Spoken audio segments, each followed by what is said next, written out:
তো hello my dear student, আজকে তোমাদের গণিত প্রকাশক নবম শ্রেণী চ্যাপ্টার আমাদের 10 চ্যাপ্টারটার নাম হচ্ছে আমাদের লাভ আর ক্ষতি, ইংরেজিতে বলে প্রফিট অ্যান্ড লস। তো কোষে দেখি আমরা পেজ নাম্বার আমাদের 145 কোষে দেখি 10.1-এর আমাদের একের যে অঙ্কগুলো রয়েছে এগুলা আসে না, সেই জন্য আমি করাবো না। 1-এর 2-এর অঙ্কগুলো আসে না, এগুলো পরীক্ষার সময় আসে না, সেই জন্য করাবো না। আমরা 3 থেকে শুরু করব। হ্যাঁ, 3 থেকে যতগুলো আছে সেগুলো কতগুলো কমপ্লিট করার চেষ্টা করব। তো ভিডিওটি ভালো লাগে অবশ্যই লাইক শেয়ার কমেন্ট করার পাশে থাকা বেল আইকনটি অন করে রাখবা, চ্যানেলটি সাবস্ক্রাইব করতে ভুলবো না। তো চলো এবার আমাদের 3 নাম্বারটা বলতেছে যে সুবীর কাকা 176 টাকা মূল্যে একটি ঘড়ি বিক্রি করেছেন।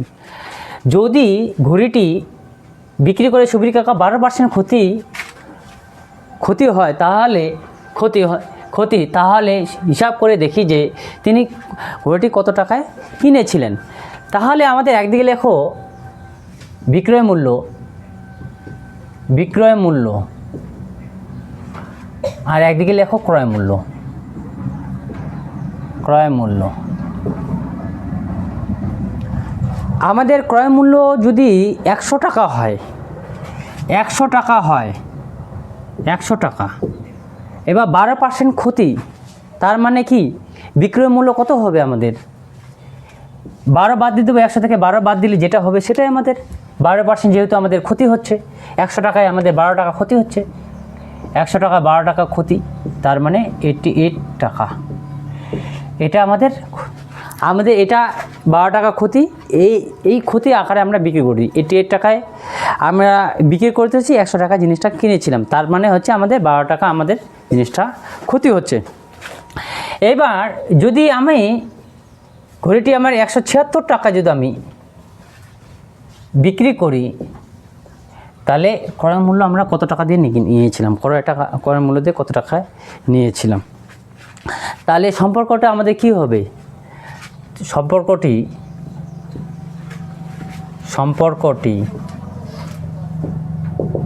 সম্পর্কটি যেহেতু দেখো 88 টাকায়, তাহলে 100 টাকা 88 টাকা হচ্ছে, তাহলে এত টাকা আবার বেশি হবে, তাহলে সরল সম্পর্ক হবে, এদিকেও বাড়ছে এদিকেও বাড়বে, তাই না?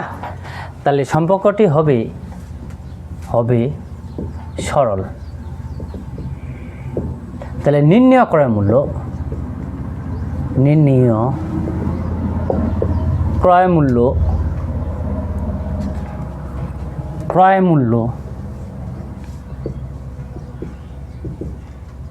মূল্য সমান 100 ইন্টু 176/88। যদি আমাদের সরল সম্পর্ক হয় তাহলে এটা এখানে রাখবো আর নিচেরটা উপরে যাবে আর উপরেরটা নিচে আসবে, এটাই আমাদের রুলস, ঠিক আছে? তাহলে 88 যদি কাটাকাটি করি তাহলে 2 দুগুণ হয়ে গেল। এখানটায় আমাদের টাকা লেখো, টাকা। তাহলে 100 পরে থাকলে আমার উপরে 100 আছে, নিচে উপরে আমাদের 100 পরে থাকলো আর 2 টাকা, তাহলে আমাদের পরে থাকলো 200 টাকা।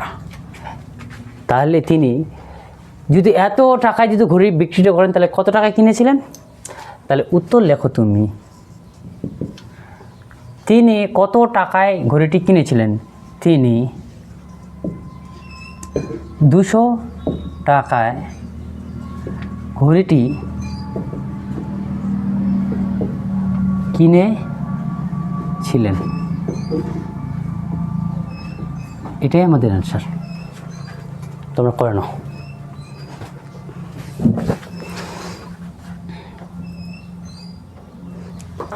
তো আমাদের 4 নাম্বারটা বলছে আনোয়ারা বিবি 10টি লেবু 30 টাকায় কিনে, 10টা লেবু 30 টাকায় কিনলেন, কিনে প্রতি ডজন 42 টাকা বিক্রি করলেন। হিসাব করে দেখি আনোয়ারা বিবি শতকরা কত লাভ বা ক্ষতি হলো, এটা আমাদের অঙ্ক করতে হবে। তো এবার 10টি লেবুর দাম, 10টি লেবুর কি বলছে? 10টি লেবু এত টাকায় কিনে, 10টি লেবু ক্রয় মূল্য কত টাকা? 30 টাকা। তাহলে একটি লেবুর ক্রয় মূল্য কত হবে? 30/10 টাকা, তাহলে 3 টাকা হবে। তাহলে 10টি লেবুর দাম যদি 30 টাকা হয় তাহলে একটি লেবুর দাম 1 টাকা হবে। এবার 1 ডজন মানে কি, 1 ডজন মানে 12, তাহলে 1 ডজন, ডজন বা 12টি লেবুর, 12টি লেবুর বিক্রয় মূল্য কত? বিক্রয় মূল্য সমান 42 টাকা। তাহলে 12টা লেবুর বিক্রয় মূল্য কত আমাদের? 42 টাকা হচ্ছে। তাহলে একটি লেবুর বিক্রয় মূল্য কত হবে? বিক্রয় মূল্য 42/12 টাকা। তাহলে 6 দুগুণা 12, 6 7 42, তাহলে 7/2 টাকা। এটা আমি একটা লেবু বিক্রি করতেছি টাকা। তাহলে লাভ কত হবে? অতএব লাভ আমাদের কি হয়? বিক্রয় মূল্য মাইনাস ক্রয় মূল্য, এটা আমাদের লাভ হয়। লাভ তো হচ্ছে অবশ্যই। এটা ভাগ করলে আমাদের 3 দুগুণ 6 হবে। তাহলে 3 টাকার থেকে একটু বেশি হচ্ছে না কি রে? তাহলে বিক্রয় মূল্য আমাদের 7 আর আমাদের লাভটা হচ্ছে ক্রয় মূল্যটা এত টাকা।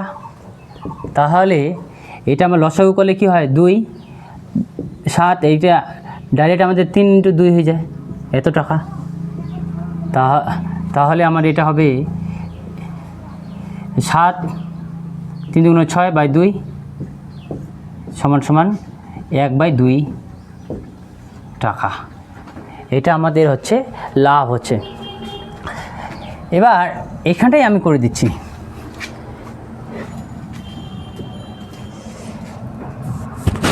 তাহলে এবার শতকরা আমাদের কত টাকা লাভ হবে হিসাব করে দেখি। তাহলে 3 টাকায় লাভ হয় কত টাকা রে? লাভ হয় ½ টাকা নাকি রে? তাহলে 1 টাকায় লাভ হবে 2/3, এত টাকা। এটাকে পাল্টি মারো আর থাক। তাহলে 100 টাকায় লাভ হবে কত? অতএব 100 টাকা শতকরা যেহেতু বলছে, তাহলে ½ × 3 × 100 এই টাকা। তাহলে আমাদের এটা 50 দুগুণে 100 টাকা, 50/3 টাকা। এটা কি যদি লসাগু করি 16 2/3, এটা যদি আমি ভাগ করি এত টাকা, তাহলে উত্তর লিখতে হবে আনোয়ারা বিবির শতকরা কত লাভ বা ক্ষতি হলো। আনোয়ারা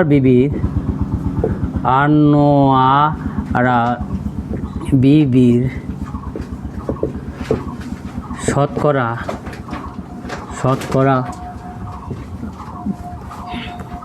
এত টাকা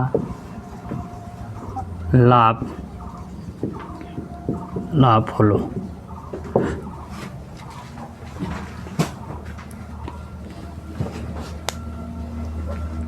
এবার